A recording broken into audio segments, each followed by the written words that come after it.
여러분, 우리는 모두 태어날 때부터 저마다의 개성과 특징을 가지고 이 세상에 옵니다. 하지만 그 누구의 잘못도 없이 태어나는 순간부터 장애를 가지고 살아가야 하는 사람들이 있습니다. 부모님의 잘못도 본인의 잘못도 아닙니다. 그저 운명이었을 뿐이죠.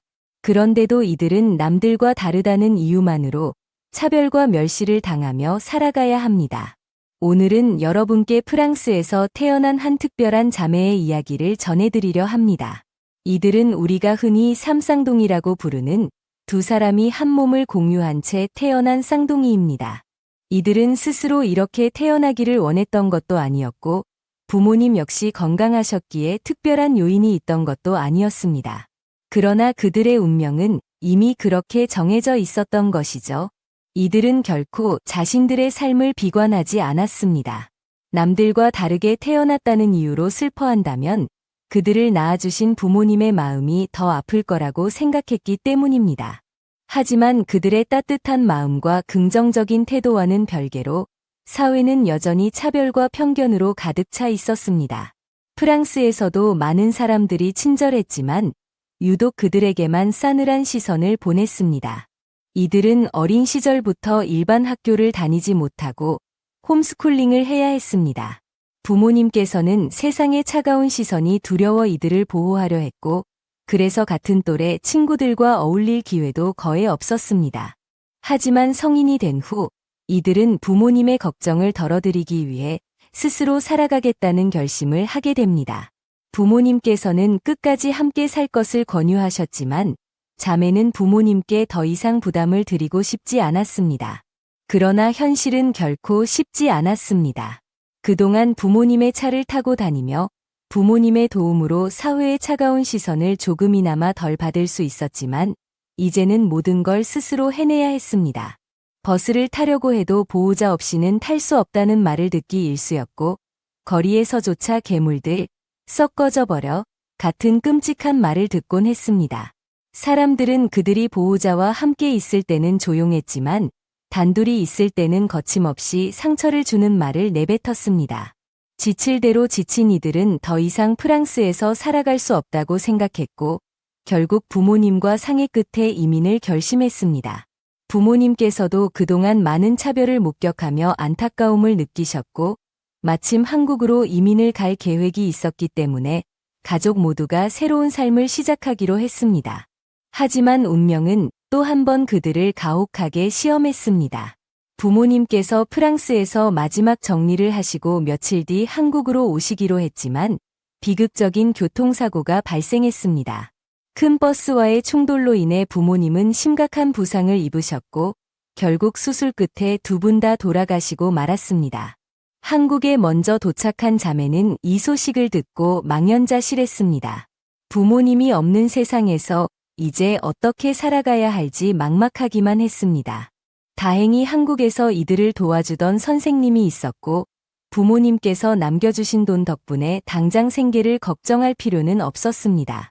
그러나 마음의 상처는 쉽게 아물지 않았습니다. 프랑스에서 받았던 차별과 멸시를 떠올리면 다시 사회로 나가기가 두려웠습니다. 그런데 한국은 놀랍도록 따뜻한 나라였습니다. 어느 날, 한 아이가 이들을 보고 다가와서 자연스럽게 말을 걸었습니다. 어떻게 둘이 붙어 있어요? 라는 아이의 질문은 그들에게 상처가 아니라 오히려 신선한 충격이었습니다. 지금까지 사람들은 그들을 보고 경악하거나 멸시했지만 이 아이는 그저 궁금했을 뿐이었습니다.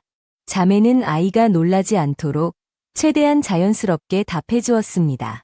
우리는 원래 이렇게 태어났어. 그러자 아이는 아무렇지도 않게 더 많은 질문을 이어갔습니다. 그런데 잠시 후 아이의 어머니가 다가와 혹시 아이가 무례한 말을 한 것은 아닌지 걱정하며 사과를 했습니다. 하지만 자매는 웃으며 말했습니다. 괜찮아요. 오히려 이렇게 편하게 대화한 건 처음이라서 기뻤어요. 그러자 아이는 밝은 미소를 지으며 누나들이 행복했으면 좋겠어요. 라고 말했습니다. 그리고 주머니에서 사탕 2개를 꺼내 건넸습니다. 자매는 처음 느껴보는 따뜻함에 그만 눈물을 흘리고 말았습니다. 그러자 아이의 어머니는 조용히 다가와 눈물을 닦아주며 말했습니다. 그동안 얼마나 힘들었으면 이렇게 울까? 울고 싶을 때는 마음껏 울어요. 다 쏟아내도 돼요. 그 말에 자매는 참았던 감정을 터뜨리며 오랫동안 울었습니다. 하지만 이번에는 슬픔 때문이 아니라 위로받았다는 기쁨 때문이었습니다. 이날 이후 자매는 한국이 단순히 장애인을 위한 복지가 잘 되어 있는 나라가 아니라 사람들의 인식 자체가 따뜻하고 배려심이 깊다는 걸 깨닫게 되었습니다. 아이의 어머니는 어릴 때부터 아이에게 장애는 부끄러운 것이 아니며 누구나 언제든 장애를 가질 수 있는 존재이기에 동등하게 대해줘야 한다고 가르쳐왔다고 했습니다. 그리고 한국에서는 대부분의 아이들이 이러한 교육을 받고 자란다고 했습니다. 프랑스는 흔히 선진국이라 불리지만 장애인을 대하는 태도는 선진국답지 않았습니다. 하지만 한국에서는 장애가 있는 친구도 평범한 친구처럼 자연스럽게 받아들이는 사회 분위기가 조성되어 있었습니다. 자매는 이 사실에 큰 감동을 받았습니다. 그들은 결심했습니다. 앞으로 자신의 이야기를 세상에 널리 알리고 더 많은 사람들에게 장애에 대한 올바른 인식을 심어주겠다고 말입니다. 그래서 자매는 에세이 작가가 되기로 했습니다. 두 사람 모두 창의적인 성격을 가지고 있고 글을 쓰는 것을 좋아했기에 이 일을 통해 자신들의 경험을 전하고 싶었습니다. 또한 자신들이 받은 사랑과 따뜻함을 다시 사회에 돌려주고 싶었습니다. 책을 통해 얻은 수익을 장애인들을 돕는 데 기부하여 자신들과 같은 어려움을 겪고 있는 이들에게 조금이라도 힘이 되고 싶다는 꿈을 꾸고 있습니다. 오늘 여러분께 전해드린 이야기는 바로 이 특별한 자매의 이야기입니다. 우리는 외모나 신체적인 차이로 사람을 구별하는 것이 아니라 그 사람의 마음과 삶의 태도로 평가해야 합니다.